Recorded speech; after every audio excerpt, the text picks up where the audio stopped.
সকাল সকাল বেরিয়ে গেলাম ওটিতে অপারেশন থিয়েটারে অপারেশন করতে। এই মেশিনটার আজকে অপারেশন হবে। মেশিনটাতে প্রচুর পরিমাণে জল পড়ছে। চলো জল পড়ার কারণটা দেখি। যাই হোক, ফিল্টারটা ভালোই নোংরা হয়েছে। ফিল্টারটা খুলে আমি রেখে দিলাম সাইডে।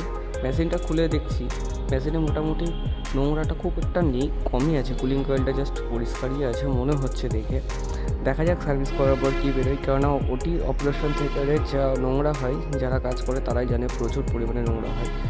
এখানে ড্রেন লাইনটা ব্লক আছে বলে জলটা পড়ছিল। দেখো তোমরা কুলিং কয়েলটা দেখে বুঝতে পারবে না যে এটাতে নোংরা আছে, কিন্তু সত্যি এটাতে প্রচুর নোংরা আছে। দেখে বোঝা যাচ্ছে না, কিন্তু ভেতর সাইডটা প্রচুর নোংরা আছে। সার্ভিস করার পর তোমরা নিজেরাই বুঝতে পারবে যে কতটা নোংরা বেরিয়েছে এর ভিতর থেকে। ওটিতে কটন আর গ্লাভসের কাজ হওয়ার কারণের জন্যই জাস্ট পুরো সাদা সাদা হোয়াইট কালারের নোংরা বেরোচ্ছে। কালো টাইপেরও না, জেলি আর হোয়াইট টাইপের নোংরা। চলাচল কেউ যদি হঠাৎ করে এসে সার্ভিস করে ফিল্টার ধুয়ে চলে যাবে, তারা বুঝতেও পারবে না যে কুলিং কয়েলটা এত নোংরা আছে। আর ওটিতে স্বাভাবিক সব কিছুই খুলে পরিষ্কার করা উচিত, কেননা ওটির যা মেশিন প্রচুর নোংরা হয়। দেখো সার্ভিস করার পর জল পড়ে যে সমস্যাটা সমাধান করেছে। তোমরা দেখতে পাচ্ছ বালতিতে কত নোংরা।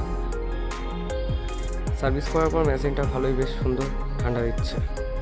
মোটামুটি আমার 1.5 ঘন্টা টাইম লেগেছে এই মেশিনটাতে অপারেশন করতে। শরীরের যা নোংরা ছিল সব বের করে ফেলেছি, আর একটুকু পাওয়া যাবে না খুঁজলেও।